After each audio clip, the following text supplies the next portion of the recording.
April 28, 1945, Berlin. 14-year-old Hans Richter stood in the ruins of his city, wearing his worn youth uniform, unsure of what the next moments would bring. The streets he had grown up in were unrecognizable. The war was ending, the city was collapsing, and fear was everywhere. Hans waited with two other young boys and an older man who could barely keep his hands steady. When the American troops came closer, the older man quietly set down his weapon, exhausted by everything he had seen. Hans hesitated, unsure of what surrender meant after years of being taught to fear the enemy. As he ran for shelter, a nearby blast knocked him off his feet. Dizzy and shaken, he tried to stand but couldn't. Footsteps approached. Hans prepared himself for the worst, remembering all the frightening stories he had been told about American soldiers. But instead of harshness, a tall American sergeant stepped forward and gently offered him water.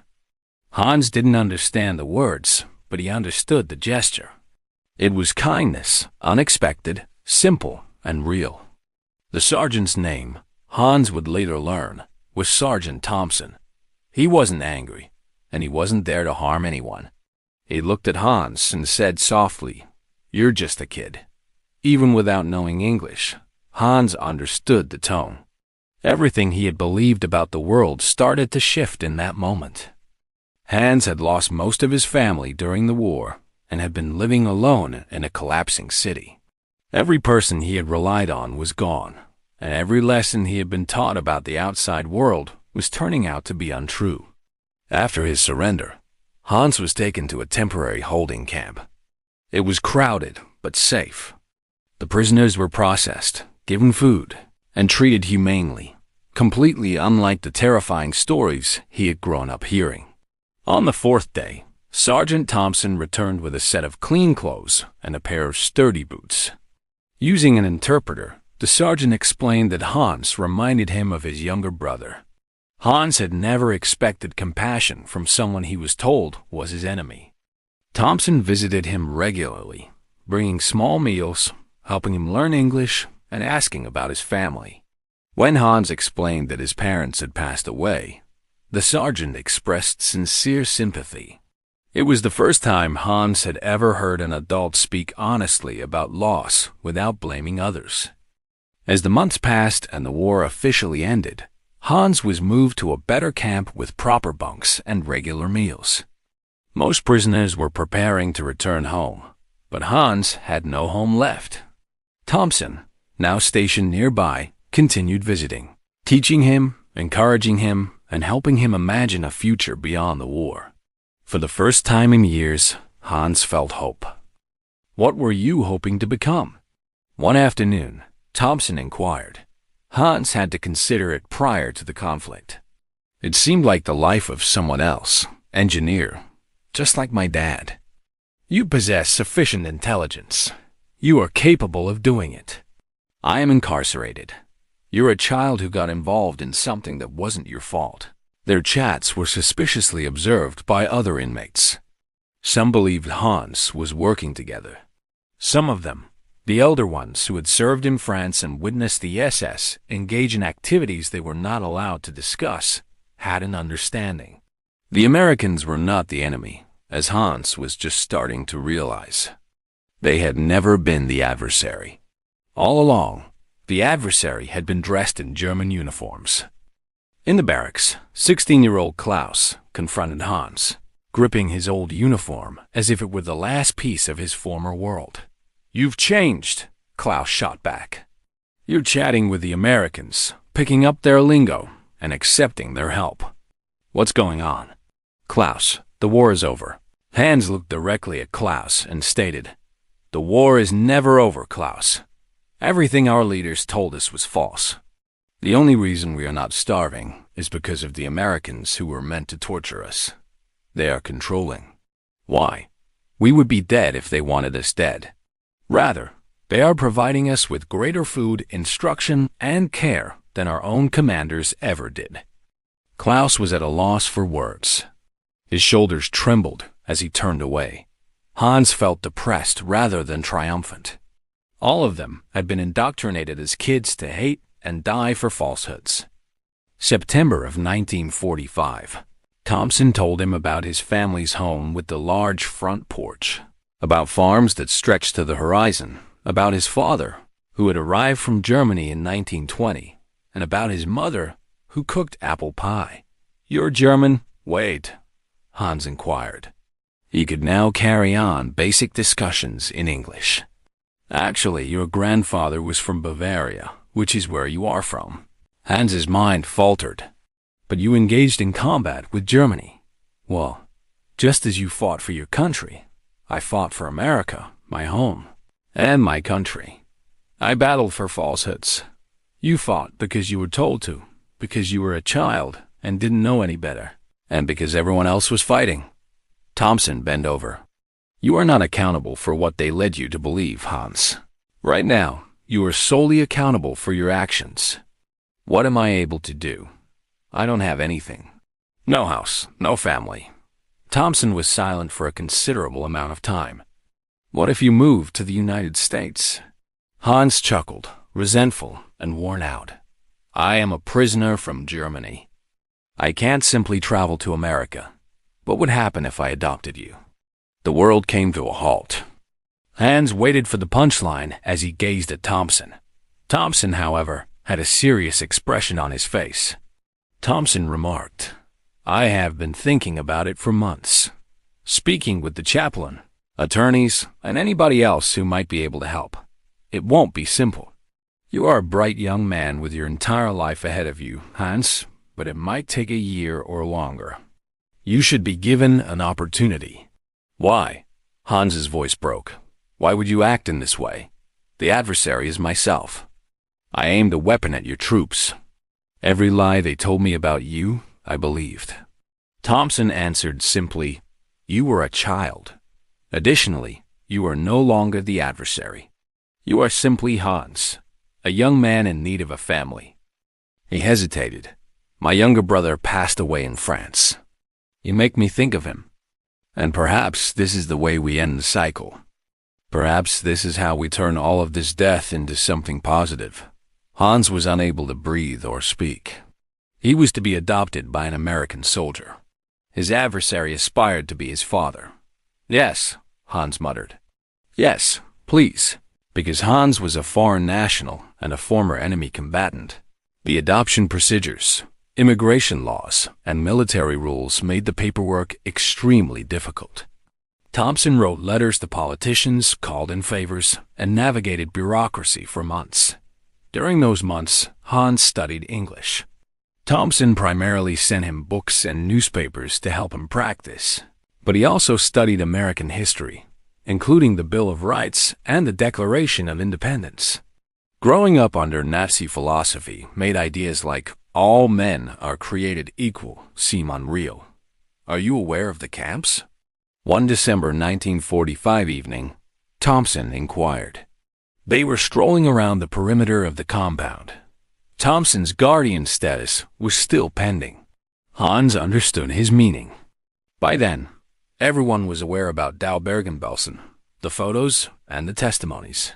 "No," Hans honestly replied. "We were informed that the Jews were being relocated and that they posed a threat, but Germany was only eliminating them from positions of authority. And now I am aware that we perpetrated evil, murder, and genocide." Hans spoke in a hollow voice. "I dressed in their uniform. How can I cope with that?" "By improving. By dedicating your entire life to ensuring that it never occurs again." "That is insufficient." "No," Thompson concurred. "It isn't. However, that is what we have." They strolled silently. Hans finally stated, "My father died believing he was defending Germany. His death was pointless. Perhaps he gave his life for you and his family. Hans, soldiers don't typically give their lives for governments. They give their lives for those who are close to them and for their loved ones back home." Hans gave that a lot of thinking. In April 1946, Hans was approached by Captain Weber, a Wehrmacht officer and a career soldier in his 40s. Weber remarked, "I hear you're heading to America." Hans gave a cautious nod. "Well, You ought to leave." With trembling hands, Weber lit a cigarette. "I have 3 sons. I had 2, and they're dead. In the Soviet zone, the youngest is currently 12. He will learn several lies." He gave Hans a direct look. "You have an opportunity to break free from the cycle. Accept it. Live a good life. Keep in mind what we did, but try not to let it ruin you." "How can I accomplish that?" "You're superior to us. You travel to America and let them know when you're prepared. You explain to them how it occurs, how common men turn into monsters." One tiny concession at a time, Weber turned to go. Even though Hans never saw him again, he would never forget those remarks. The P camp saw an unexpectedly warm Christmas in 1945.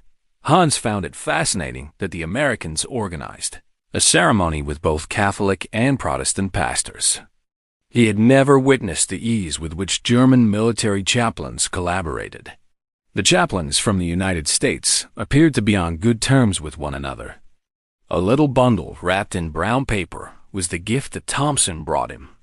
There was a picture of a farmhouse with a large porch inside. Carefully handwritten on the back is the address of the Thompson family's Iowa home. "You will reside there once the paperwork is completed," Thompson stated. "Your room is already being fixed up by my mother. She can't wait to meet you. Despite their desire for you, they want me. When I told my mother about you, she sobbed," Thompson continued. "Any boy who survived what you survived deserves a home and a family that loves him," she remarked. The picture seemed to melt in Hans's hands as he held it. At home, he had forgotten that the meaning of that word extended beyond a roof and 4 walls.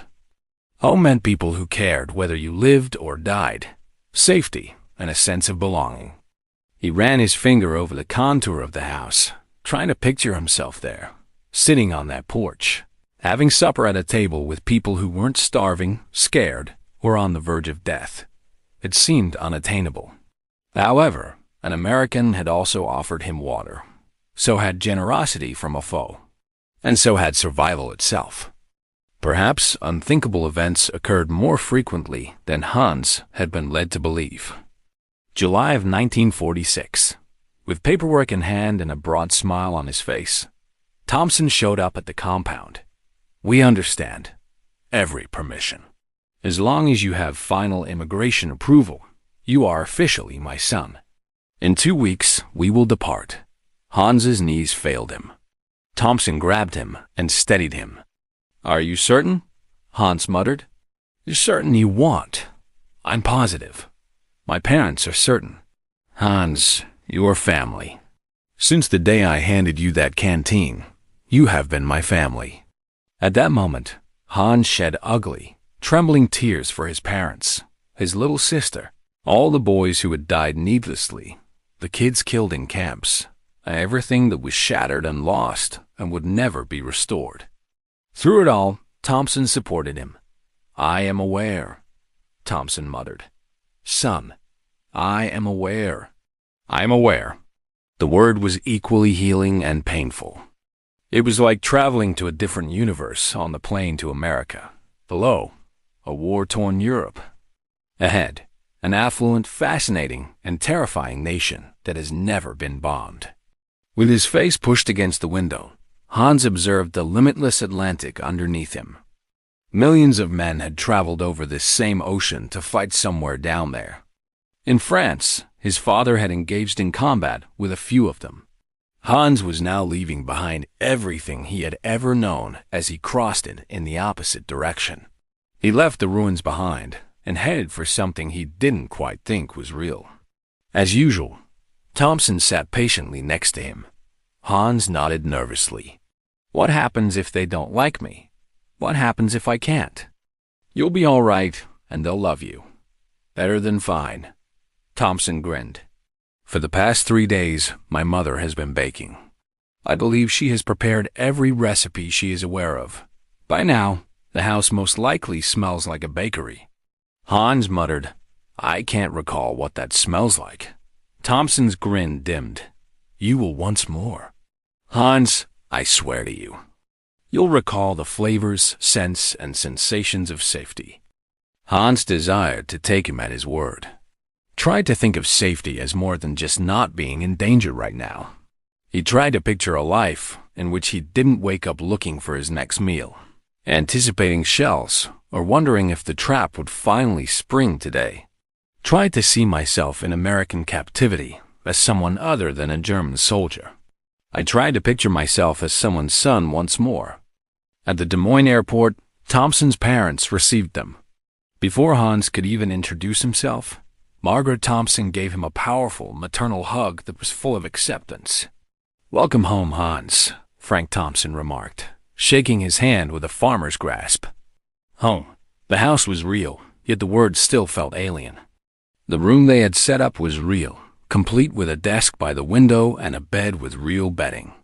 Margaret's apple pie had a genuine scent. The nightmares were also real.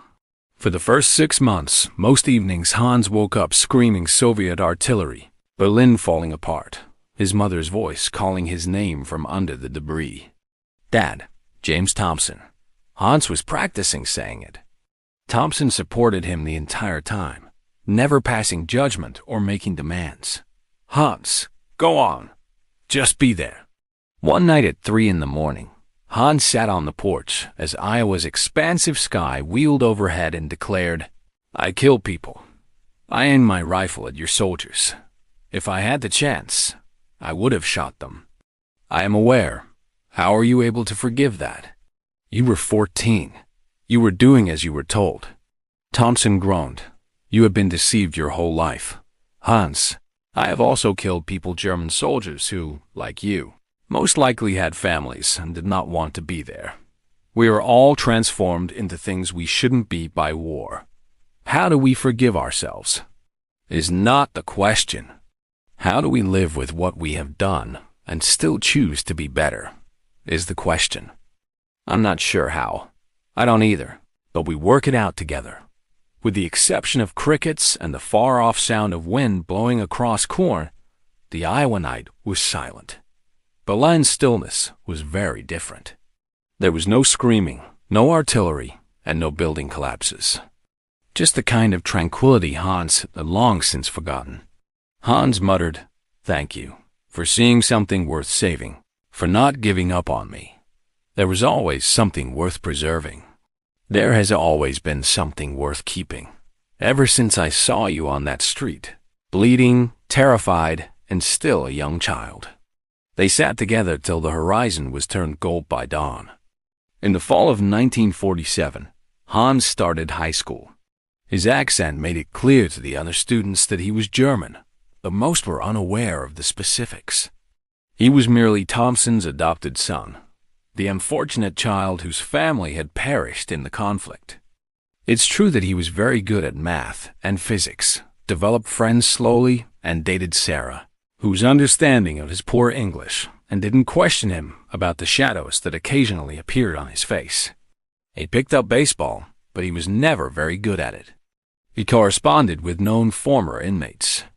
The majority didn't reply. Some did. They claimed to be rebuilding, attempting to move on and trying to forget. Hans needed to remember so that others wouldn't, but he was unable to forget and didn't want to.